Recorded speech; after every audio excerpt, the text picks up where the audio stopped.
Slišim, da ste na začetku enega zelo, zelo velikega projekta, ki bo slovensko tehnologijo postavil kar na en tako zelo pomemben tehnološki zemljevid. Govoriva pa o digitalnem dvojčku, ne? Tako, torej, Fakulteta za strojništvo je skupaj z mnogimi slovenskimi partnerji pridobila projekt NeoTwin, ki naslavlja napredne metodologije, orodja in produkte za diagnostiko in prognostiko električnih vozil na osnovi digitalnih dvojčkov. Torej, projekt financira ARIS in bo sofinanciran z skoraj 5 milijoni evrov. Skupna vrednost projekta pa znaša skoraj 7,5 milijona evrov. V projektu pa zraven Fakultete za strojništvo Univerze v Ljubljani sodeluje še Fakulteta za elektrotehniko Univerze v Ljubljani, Fakulteta za elektrotehniko, računalništvo in informatiko Univerze v Mariboru, Kemijski inštitut, Inštitut Jožef Štefan, Zavod za gradbeništvo in potem Hidria in Domel kot predstavnika velikih podjetij in Smartis, MSISO in Piktronik kot predstavniki srednjih in majhnih podjetij. Pridobila, ne? Kaj zdaj to pomeni? Kdo je zdaj avtor tukaj? To zdaj. Torej, to je kolaborativen projekt, ki smo ga seveda napisali vsi partnerji, ki vsebuje doprinose vseh partnerjev. FS ima pa ta privilegij, da lahko ta projekt koordinira. In to pomeni, kakšna je časovnica, kako in kaj bo potekalo vse skupaj? Torej, projekt traja 3 leta. Pričel se bo 1. julija letos in torej končal 30. 6. 2029. Torej, začeli bomo zagotovo z razvojem osnovnih metodologij, torej kako bomo zasnovali različne metode, različne modele, različna zaznavala. Na koncu pa bo projekt pripeljal do demonstracije dejanske v 2 vozilih, torej na plovilu in na delovnem stroju. Ok. Kakšno vlogo pa ima fakulteta kot izobraževalna ustanova? Se pravi, tukaj bodo zraven sodelovali tudi študentje? Tako, absolutno. Torej, na fakulteti seveda gojimo različno stopnje kadrov in bomo poskušali vključiti vse. Torej, koordinatorstvo pada na mene kot profesorja. V tem projektu bodo sodelovali tudi drugi laboratoriji Fakultete za strojništvo, tako da tudi drugi profesorji, drugi izredni profesorji, docenti, podoktorski študenti, doktoranti in seveda tudi magistranti in diplomanti. Tako da v to delo bo vključena celotna veriga, ki jo pač razvijamo na fakulteti. In to seveda pomeni ogromno diplomskih nalog. Bo tukaj vam prišlo tudi in potem tudi možni novi kadri? Absolutno. Tako da to je tudi spada zraven. Seveda primarni cilj projekta je zagotoviti ustrezno projektno rešitev. Sekundarni, ki ga pa ekstremno močno zasledujemo, je pa seveda tudi to, da celotno verigo kadrov bolje izobrazimo. Ok. Govoriva pa zdaj, se pravi, o produktu, ki ni samo hardware, je software, je v bistvu celotna platforma. Kako dejansko, zakaj gre točno? Torej, ideja je ta, da želimo razviti boljše diagnostične in prognostične metode za električna in elektrificirana vozila. Torej, sfokusirali se bomo na baterije, elektromotorje, razmernike in gorivne celice kot ključne komponente, ki so najbolj varnostno kritične. Zdaj pa kot primer, recimo vsi dobro poznamo na merjenje zdrave baterije, ne? Zdravja in še več, ja. Torej, cilj je ta, kot poznamo na mobilnih telefonih ali pa električnih vozilih, ocenjujemo stanje polnosti. Zdaj, zraven stanja polnosti pa poznamo tudi to, da z staranjem ima baterija manj kapacitete, ampak o tem že vemo manj. S tem, ko se pa stara, pa določeni tipi baterij postajajo tudi manj varni, kar pomeni, to pa določa stanje varnosti baterije. O tem vemo pa nekako še manj. Zdaj, s čim je to povezano? To je povezano s tem, da običajno merimo zgornjo napetost in tok na bateriji in njeno temperaturo, kar ne da dovoljšnega uvida v notranja stanja baterije, ki dejansko določajo njeno stanje zdravja in varnosti.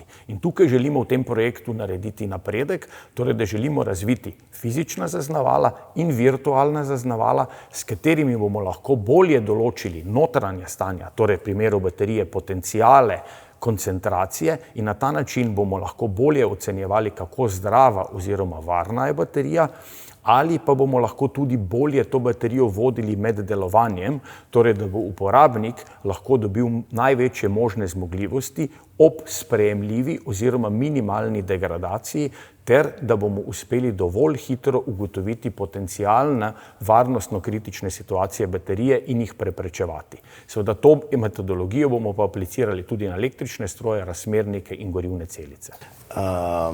Zdaj, varnostno tveganje, to govori o požaru ali razlitje, česarkoli? Tudi.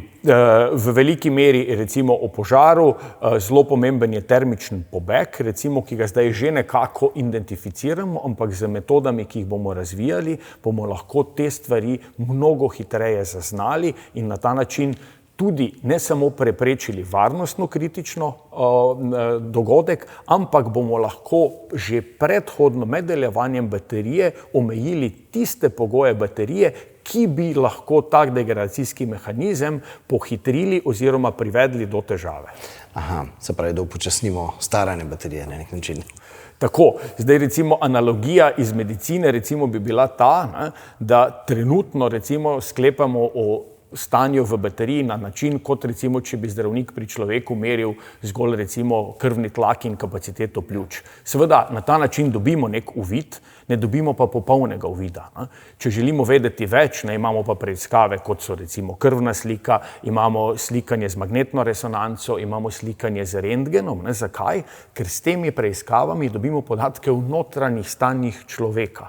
In podobno bomo mi v tem projektu poskušali razviti fizična, virtualna zaznavala in seveda kup drugih softverskih orodij, za katerimi bomo ocenjevali notranja stanja baterije. In na ta način, to so ta virtualna zaznavala in gorivnih celic, in elektromotorjev, in razmernikov. In na ta način bomo uspeli bolje napovedovati, kaj se z njimi dogaja. In zdaj v medicini vse te izvide dobi zdravnik, ki poda diagnozo in prognozo.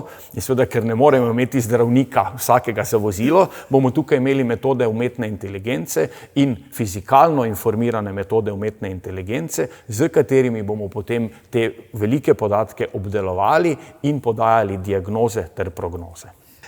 Se pravi, da je tukaj definirati, da se znam predstavljati fizikalno zaznavalo, to je kaj, senzor? Tako. Virtualno je pa kaj potem? Ja, virtualno zaznavalo, recimo, če ponovno povemo na primeru baterije, torej virtualnih zaznaval je lahko mnogo in tudi v projektu se jih bo pojavljalo več. Če dam zgolj primer, je recimo pa virtualno zaznavalo na ta način, da bomo vzporedno z realno baterijo bo na mikročipu tekel fizikalen model.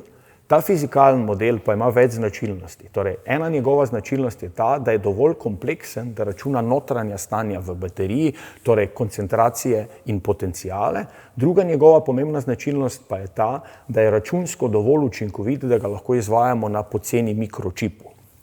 In ta model teče v realnem času hkrati z baterijo in tukaj kaj lahko merimo na vozilu? Merimo tok in napetost.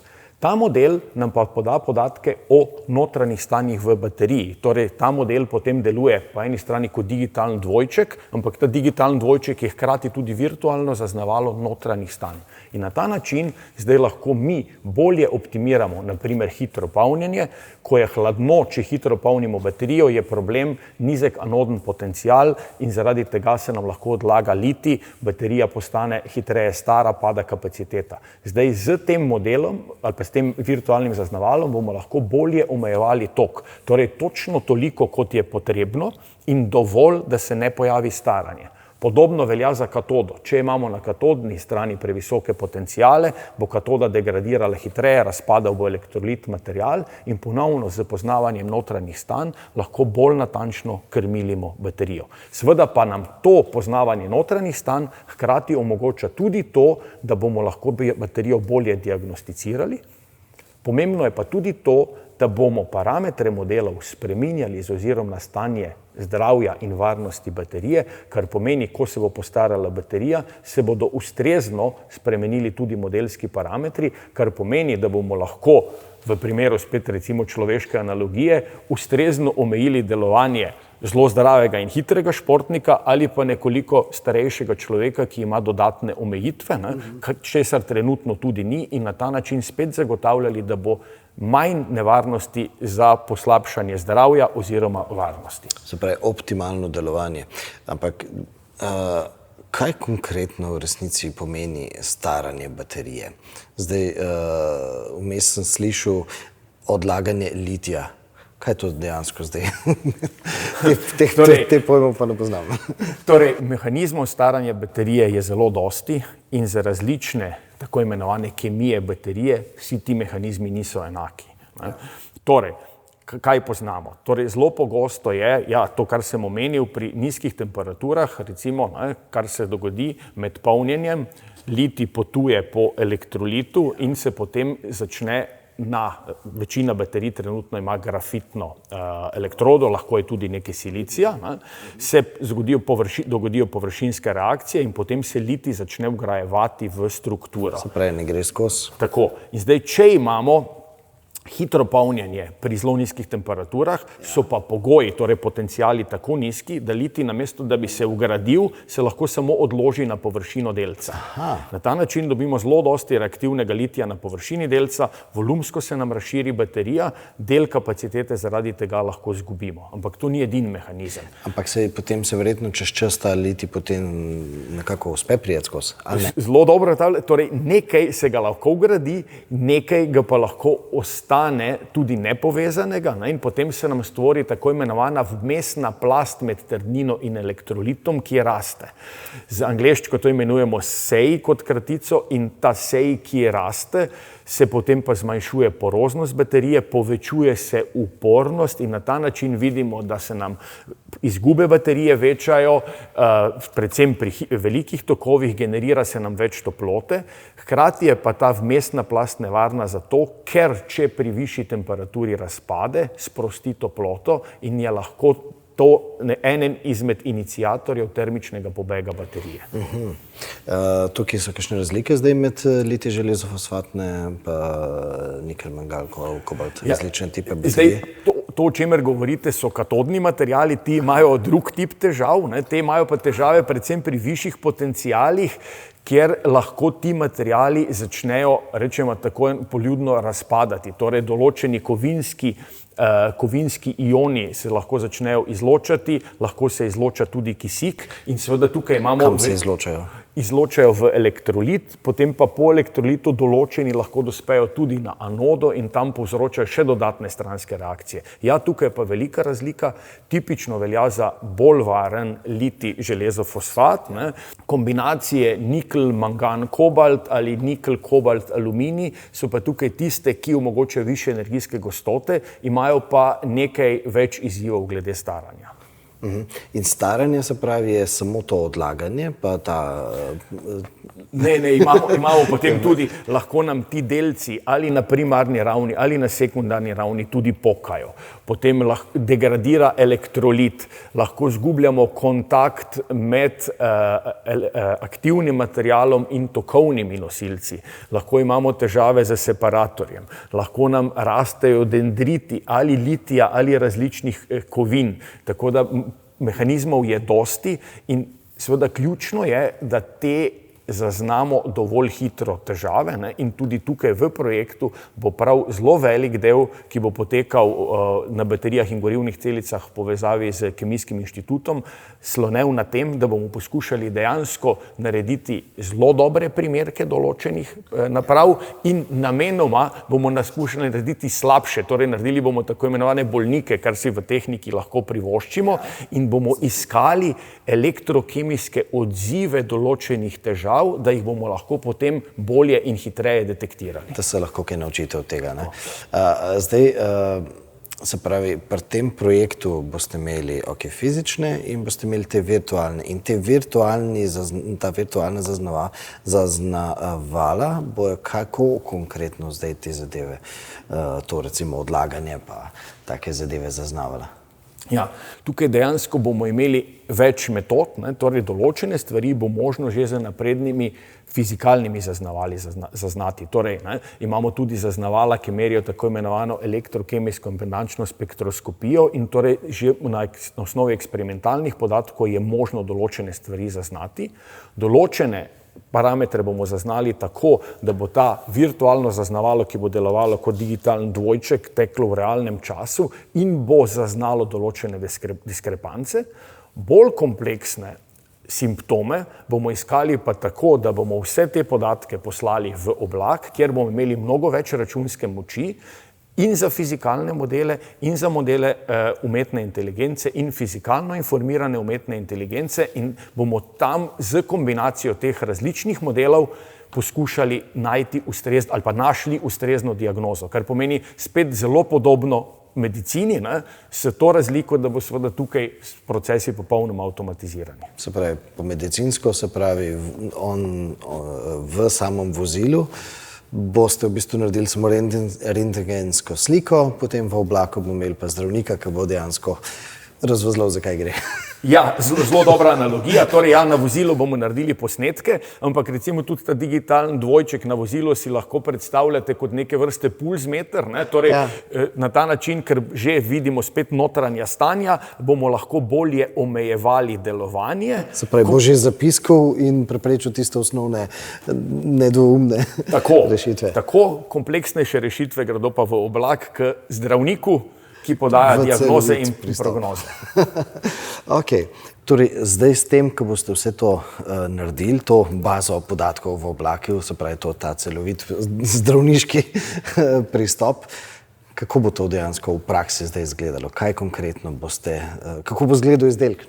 Ja, torej izdelek bo izgledal tako, da mnoge stvari ne bodo vidne očesu, ker bodo v okviru računalniških programov, metod in drugih orodij. Čeprav razumem, to virtualno zaznavalo je v bistvu, ni to samo podatek, je to v bistvu računalniški program. Tako, to je računalniški program, ki ga nekako implementiramo na mikročip, kjer teče. Mimogrede sem še to, a to pobere ogromno energije? Ne, dejansko zdaj točno to, zato na mikročipih te stvari računamo, kar pomeni je poceni, energetsko učinkovito, to mislim zdaj razložiti. Okay. Torej, ja, seveda se bodo pa videli tudi fizični kosi, torej, če tukaj vidimo plovilo in delovni stroj kot demonstratorja, tukaj bomo imeli dodatne strojno opremo, torej, kjer se bodo izvajali ti procesi, torej ključno je, da bodo vsi procesi, ki se izvajajo na vozilih, računsko optimirani, zato da se bodo lahko izvajali na strojni opremi, ki bo imela dovolj ustrezne performanse, da bo cenovno ugodna in energetsko učinkovita. Potem podatki se bodo zbirali na tako imenovanem robu ali v angleščini edgeu, kjer imamo že večje računske zmogljivosti in tukaj bomo tudi podajali nekako izvajali se bodo kompleksnejši računi. Vse to se bo pa po potrebi po brezžični povezavi komuniciralo v cloud, v oblak, kjer se bodo zbirali pa dejansko veliki podatki in tukaj se bodo izvajali pa ti kompleksnejši diagnostični in prognostični algoritmi in hkrati tudi rekalibracije modelov, ki si bomo kasneje umerili na realna stanja naprav v vozilih. In to pomeni, da se pravi, ko bom prišel z mojo veliko motorno barko v marino in jo priklopil na električno polnilnico, bo se dogajalo kaj? Dejansko bo prišel iz električne polnilnice največji možni tok, potem bo pa ta modul začel ustrezno omejevati ob določenem čez celoten čas polnjenja.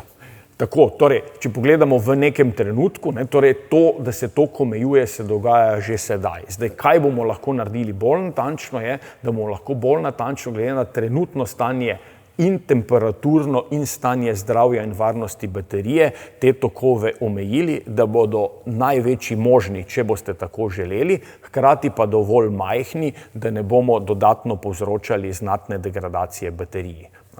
Ključno je pa to, da na daljši rok bomo pa lahko tega, kar sedaj ni tako še razvitega, ustrezno diagnosticirali in prognosticirali baterijo, kar pomeni ugotovili, če je potrebno še dodatno in kje in kako omejiti dejansko določeno delovanje. Torej, v primeru človeka lahko ponovno enostavno povemo, če nekdo teče počasneje, je seveda indikator, da se je nekaj spremenilo. Ampak, če rečemo zelo poljudno, lahko ima težave s pljuči, težave s srcem, težave s mišicami ali kaj drugega. Ampak samo iz časa, kako hitro teče, tega ne vemo. In zato tukaj govorimo ne o opazovanju, ampak govorimo o diagnostiki. Ker zdaj, kaj bomo poskušali ugotoviti? Mi bomo poskušali ugotoviti, zakaj je kapaciteta baterije padla. In ko ugotovimo, zakaj, ali je to bolj težava anodnega materiala, ali katodnega materiala, ali določenih vmesnih plasti, ali elektrolita, bomo znali bolj ustrezno omejiti in voditi to napravo, tako da bomo zagotovili še vedno dovolj dobre performanse, ampak na ta način, da ne bomo poslabševali tistih stanj, ki so že sedaj kritična. In to je nekaj, kar mogoče v določenem trenutku ne bo toliko vplivalo na vašo izkušnjo, bo pa vplivalo v kasnejšem obdobju, zato ker je cilj, da bo ta baterija ali elektromotor, ali razmernik, ali gorivna celica varna v celotnem življenjskem obdobju in da bo z ozirom na zahtevane performanse njena življenjska doba kar se da dolga, kar ima pa zelo velik vpliv na analizo življenjskih ciklov, na porabo materiala, energije, ker seveda tudi daljše trajanje določenih komponent ima bistven vpliv na okolje. In zdaj slovenska podjetja bodo kako to vašo idejo prodajala? Kaj konkretno se bo prodajala? Ja, torej, kaj je mogoče tudi velik korak naprej v tem projektu, je to, da nimamo klasične sheme, da imamo določene ločene produkte, kjer fakultete, inštituti dobavijo neko znanje, industrija jih pa vključi v neki izdelek. Ampak imamo zelo prepleteno shemo, torej podjetja so tista, ki bodo kasneje zagotovila demonstratorje na največji ravni, ampak podjetja so tudi tista, ki delajo zaznavala na zelo drugem koncu te verige. Vmes imamo pa ogromno znanja raziskovalnih inštitucij, ki to poskušajo povezati. In na ta način smo tudi naredili bistveno bolj kompleksno, modularno in horizontalno in vertikalno prepleteno shemo, kar pomeni, prodajljiv je na koncu ta celoten produkt, kar pomeni podjetja, ki delajo v tem segmentu, bodo seveda dele tega začela zelo kmalu vključevati v svoj portfelj produktov, ampak na drugi strani so pa prodajljivi tudi posamezni kosi, torej prodajljiva so zaznavala, prodajljiv je recimo platforma digitalnih dvojčkov, komunikacijske strategije, protokoli, izvedbe, kako se to izvaja. In zdaj, kaj je pa ključno? Ključno je pa to, da seveda končen produkt je prodajljiv, ampak ta celoten sistem, ki ga bomo razvili, pomaga pa tudi prodajati določene komponente. Zakaj? Ker tistim, ki jih bojo razvijali, bodo z takšnim pristopom mnogo lažje pokazali prednosti njihovih komponent, interoperabilnost v takšnem sistemu in dejansko celotno vrednost, kar zelo dvigne vrednost v primerjavi s tem, če imamo samo komponento, katere prednosti ne moremo tako enostavno demonstrirati. Tako da poti za eksploatacijo rezultatov so mnoge in segajo od komponent do podsistemov do celotnega sistema. Zdaj, se pravi, tukaj govoriva o barkah, govoriva o bagrih, govoriva o to verjetno električna kolesa pride v upoštev, ali so to premalo kompleksna? Ja, torej, projekt je slovenski in zato seveda smo izbrali tudi takšne demonstratorje, ki jih lahko z slovenskimi podjetji zelo kompetentno demonstriramo. Torej, vsekakor te rešitve niso v trenutnem stanju primerne za zelo nizkocenovne aplikacije, tako da kolo najverjetneje prva aplikacija ne bo, seveda pa v prihodnosti to nikakor ni izključeno. Zato pa plovila, delovni stroji, vsekakor vse, kar se tiče letenja, torej ali vesolja ali letal, potem tudi vozila z nekoliko višjo ceno, kar pomeni plovila, kamioni in tudi dražja osebna vozila so že v prvem valu ciljna skupina. Seveda kasneje se pa lahko izkaže, da celotna funkcionalnost ni vedno potrebna, ker tudi seveda z ozirom na življenjsko dobo pričakovane performanse lahko ta modularni sistem zmanjšamo. Manjši sistemi tega modularni so pa lahko primerni seveda tudi za cenejša vozila in kasneje določeni deli, ki jih bomo tukaj razvijali, ali določena zaznavala ali pa določene funkcionalnosti, pa seveda tudi za kolesa. A ne gre razvoj bolj v to smer, da saj avtomobilska podjetja ciljajo predvsem na to, da celoten sistem sami naredijo in vgradijo v en sam računalnik? Ja, zdaj tukaj pristopov je več.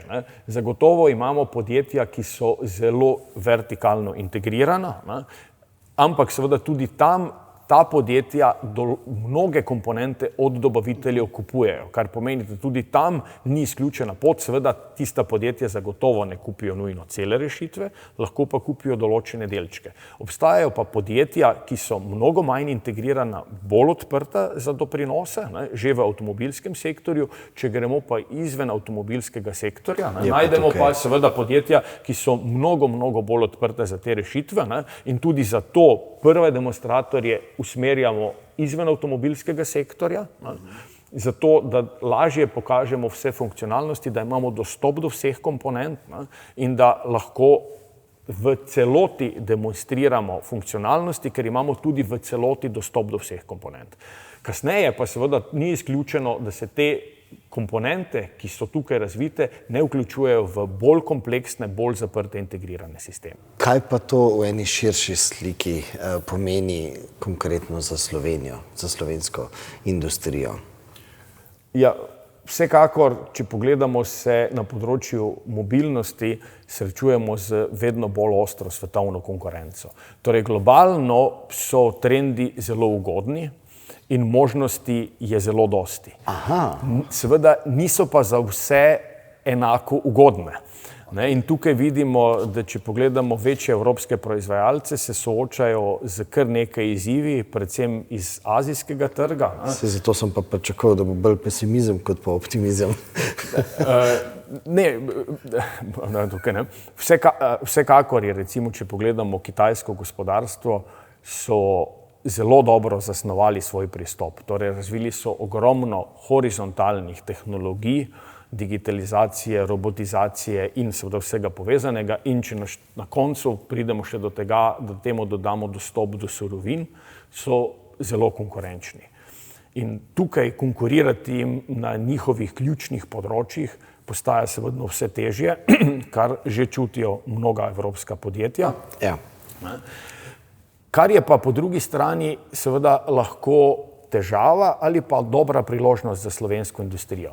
Slovenska industrija je dobaviteljska industrija, kar pomeni, da ni neposredno vezana na določene znamke in ne dela velikih sistemov, kot so avtomobil. Kar pomeni, če smo sposobni v Sloveniji razviti produkte, ki jih lahko recimo klasificiramo in tudi tržimo kot neke nišne zmagovalne produkte, pomeni, da imamo dobro prihodnost na tem področju. Seveda pa je to dokaj enostavno reči, ne nujno pa tako enostavno narediti, ker tudi na komponentni, podsistemski in sistemski ravni biti nišni zmagovalec je v trenutnem svetu zelo zahtevno. Tukaj je pa seveda tudi ta velika prednost, da to prijavo je podprl SRIP Mobilnost, ker je tudi iz področja mobilnosti, in na področju ACS-a, torej Avtomobilskega grozda Slovenije, je že bilo mnogo naporov narejenih, da so se podjetja združevala, povezovala v razvojnih projektih, torej iz te iniciative je nastala misija GREMO, torej Green Mobility, zelena mobilnost, ki je tudi zelo prepoznana, kjer prav podjetja, vodilna v Sloveniji, ugotavljajo, da je potrebno povezovanje na določenih segmentih, da so lahko strateško konkurenčnejša, da je potrebno povezovanje z državo na eni strani, da je potrebno povezovanje z javnimi raziskovalnimi organizacijami in da na ta način dejansko gradimo ekosistem, iz katerega bomo lahko črpali dovolj znanja, tudi dovolj kadrov, dovolj financ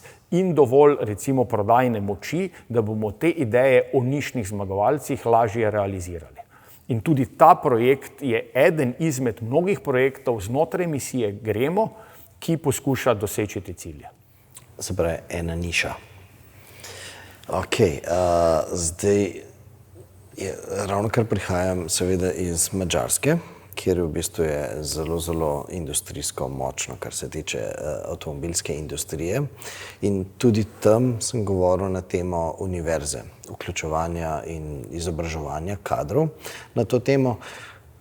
Kako pa, kakšna je podobnost primerjava s Slovenijo in pa univerzo in pa industrijo? Mislim, da imamo v Sloveniji zelo dobro bazo znanja, torej imamo mnoge dobre fakultete, imamo dobre raziskovalne inštitute, tudi mi se med seboj vedno bolj povezujemo, kar je tudi plus. Kot je pa znano, pa nismo najbolj uspešni pri prenosu tega znanja v konkurenčne produkte. In prav tukaj je ta ključen pomen ekosistema, saj sama industrija ali pa same raziskovalne organizacije te vrzeli ne morejo zapolniti in zato ta trojna vijačnica med industrijo, raziskovalnimi organizacijami in na koncu politiko, ki to podpira, je ključna in mislim, da smo v zadnjem času na vseh segmentih naredili tudi kar nekaj velikih korakov naprej. Nikakor se pa tukaj ne gre ustaviti in moramo nujno nadaljevati, saj v tem svetu vedno večje konkurenčnosti je zelo težko uspeti sam ali določenemu podjetju ali javni raziskovalni organizaciji. Določene stvari lahko in moramo razvijati sami in jih tudi razvijamo, določene produkte pa je mnogo lažje razvijati v razvitem ekosistemu. In na tem ekosistemu je potrebnega še nekaj dela. Ok, se pravi, rekla sva nišno ponudbo lahko v Slovenci naredimo, ampak koliko pa je te nišne ponudbe, ki jo mi recimo lahko še nekako serviramo? Nišnih produktov je zelo dosti. Če pogledate trenutne proizvajalce, zelo dosti komponent kupijo. Ali na komponentni ravni, ali na podsistemski, ali na sistemski. Torej, če so podjetja sposobna razvijati dobre produkte. Imamo tipično trenutno kompleksne izdelke, ki so izdelani iz tisočev ali pa 10.000 različnih komponent. Torej, prostora je zelo dosti. Na eni strani, na drugi strani je pa seveda konkurenca zelo ostra. Tako da priložnosti za te nišne zmagovalce je ogromno in tudi tukaj je zelo pomembno to, da to delamo na novih tehnologijah. Zakaj? Ker tiste tehnologije, ki so že osvojene, etablirane, bodo pod večjim cenovnim pritiskom, kot pa nove komponente z novimi funkcionalnostmi, ki tudi podjetjem omogočajo, da prodajo nove funkcionalnosti naprej. Takšni seveda produkti bodo imeli tudi višjo dodano vrednost in zato je pomembno, da se razvijamo prav v tej smeri. Ok, se pravi smeri, v katero smer bo pa celotna zgodba šla, o tem bo pa nadaljevala na naslednjem pogovoru. Hvala. Tako da, hvala za danes. Hvala.